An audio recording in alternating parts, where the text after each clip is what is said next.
Si on regarde ici dans la région Chaudière-Appalaches, il y a 136 municipalités.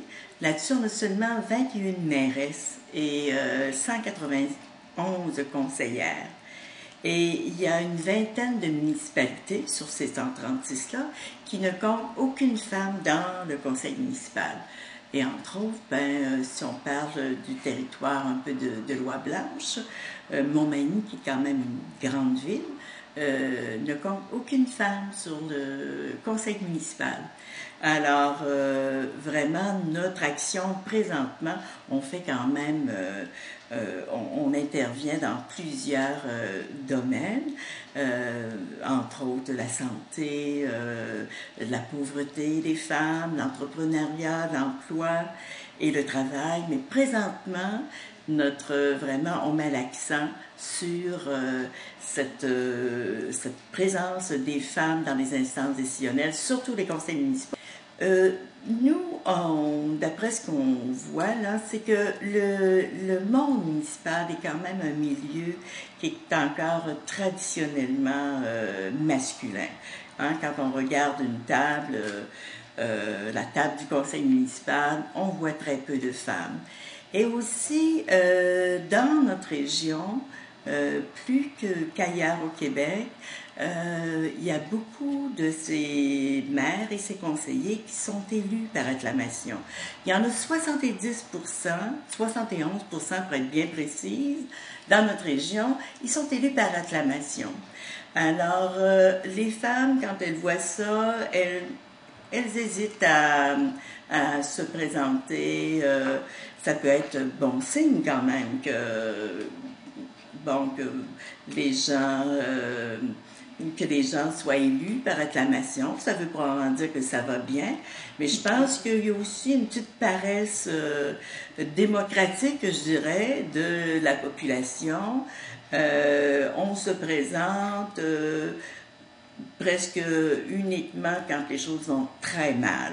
Alors, je pense que les femmes peuvent apporter des choses très précieuses dans un conseil municipal. C'est 50% de la population. Les conseils municipaux doivent refléter un peu cette situation-là. La plupart, les femmes, elles se présentent la plupart du temps sur invitation. Il y a quelqu'un qui leur dit, ça peut être une voisine, une cousine, quelqu'un de notre entourage, milieu de travail. Elles vont se présenter si on les invite à le faire.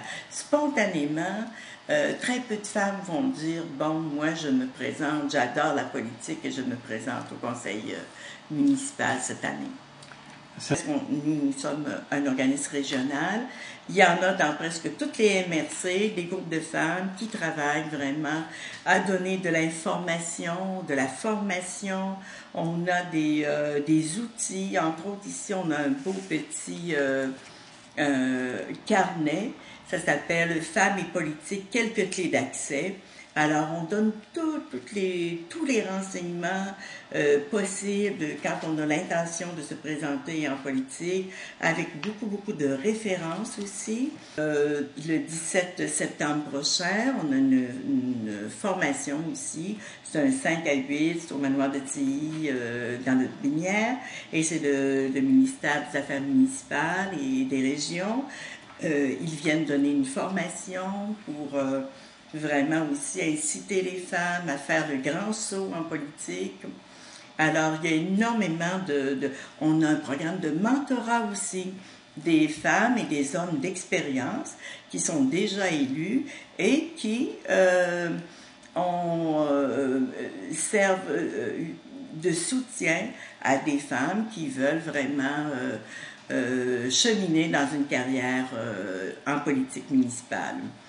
Alors, c'est un programme vraiment, on n'a qu'à donner se manifester ici au réseau des groupes de femmes et puis nous, on s'occupe de faire, on appelle ça des diades, le joint entre les deux personnes et ça, c'est un programme qui est extrêmement précieux pour les mentors et les mentorés.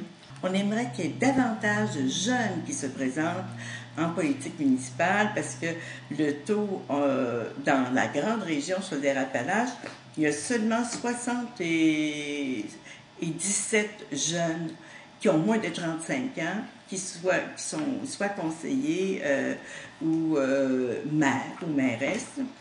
Mairesse, je pense qu'on n'en a qu'une qui est en bas de 35 ans, et elle est à Notre-Dame-d'Issoudun, dans le Binière. Alors là, les jeunes, on discute tellement de choses qui les touchent au sein d'un conseil municipal, que ce serait absolument important qu'ils s'intéressent davantage à la vie politique.